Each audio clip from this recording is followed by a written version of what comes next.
Muraho neza bakunzi ba Rega Stock, uyu munsi tugiye kugaruka ku buzima bw'abashakanye bazwi cyane ku mbuga nkoranyambaga aribo Linda Priya ndetse na Irenge Christian. Aba bombi bamaze igihe bagaragara cyane ku mbuga nkoranyambaga basangiza abantu ibiganiro, ubuzima bwabo bwa buri munsi ndetse n'udushya twinshi. Mu kiganiro Linda yigeze gutanga yavuze ko mbere y'uko bakundana Irenge Christian yamwandikiraga kuri Instagram nk'umufana usanzwe. Icyo gihe Linda yamusubizaga ariko bitamufasheho. Nyuma baza guhurira imbonankubone muri Gens Comedy aho bahuriraga mu bikorwa byabo, niho Christian yamuhereye nimero ye bwite. Ndetse na Linda Priya arazimuha. Ibintu byaje kuba intangiriro y'umubano wabo waje gukomera cyane. Kuva icyo gihe umubano wabo warakomeje kugeza bashinze urugo.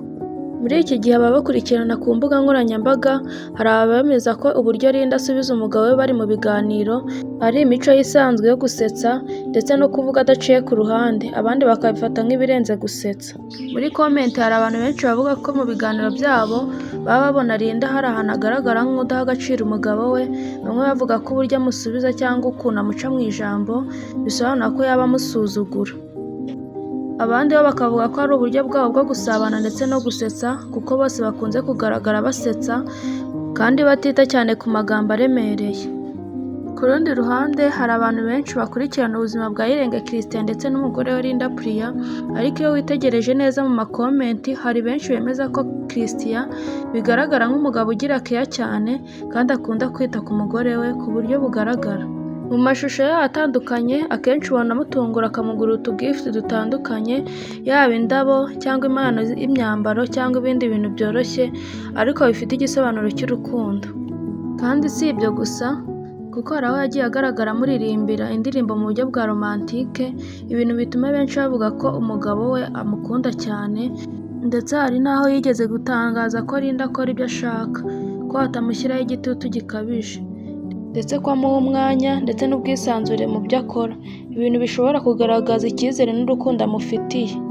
Ariko nubwo hari ibimenyetso by'urukundo n'ubwitange, ku rundi ruhande hari abarebye ibiganiro byabo bakagaruka ku magambo Linda akoresha iyo ari kuvugana n'umukunzi w'imbere ya kamera, aho rimwe na rimwe amuhamagara amazina nk'umuhungu cyangwa peti, amagambo bamwe bafata nk'ashobora kumvikana nabi cyangwa se n'agabanya agaciro k'umugabo mu muco usanzwe umenyerewe kubaha cyane umugabo, bigatuma bamwe bavuga ko nubwo Christian agaragaza keya n'urukundo rwinshi ariko bidasa nk'aho ahabwa icyubahiro gihagije mu magambo akoreshwa n'umugore we. Ariko nanone mu gusubiza ibyo bitekerezo Linda yigeze gusobanura avuga ko ayo mazina ari uburyo bwabo bwihariye bwo kwitana, ko ari amagambo yo gusuzugura ahubwo ari amagambo y'urukundo ndetse no gukinisha bisanzwe byumvikanyeho nk'abakundana, kandi ko umugabo atabifata nk'agasuzuguro ahubwo abifata nk'uburyo busanzwe baganiramo.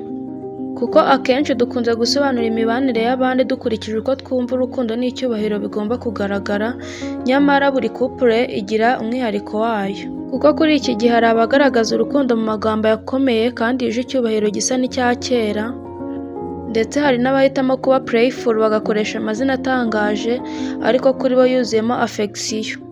Bityo ikibazo kigakomeza kuba iki: ese icy'ingenzi ni uko amagambo yumvikana ku bantu cyangwa ni uko abo bireba babyumva bate hagati yabo?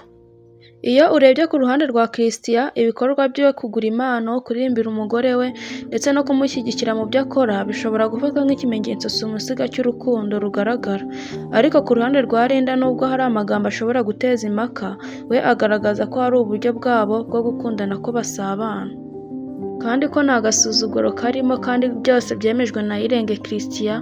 Ibi byose bitwigisha ko social media itwereka agace gatoya ku buzima bw'abantu cyangwa kuri couple y'abantu, kandi ko mbere yo gufata umwanzuro ukomeye ku mubano wabo ari byiza kubanza gutekereza ko bashobora kuba bumvikanyeho uko babana n'uko bitana, ndetse ko urukundo rutagaragarira gusa mu maso cyangwa se mu magambo akoreshwa, ahubwo runagaragarira mu bikorwa mu buryo bw'abantu bafashanya mu buzima bwa buri munsi. Ariko nanone ni byiza ko umuntu wese uri mu rukundo yibuka kubaha ndetse no kwitondera amagambo cyane cyane imbere y'abantu bari ingenzi, kuko ibyo werekanye ku mugaragaro bishobora gusobanurwa mu buryo butandukanye. Rero wowe Ureba ibyo byose uribaza uti ese ubibona ute? Ese ubona koko hari aho barenga umurongo? Cyangwa ubona hari uko abantu bakabya gusoma amagambo yabo bagendeye ku mivugire yaho? Ibitekerezo byawe ni ingenzi ariko bitange mu bwubahane. Kanda subscribe niba utarayikanda kugira tujye tubana mu bindi biganiro.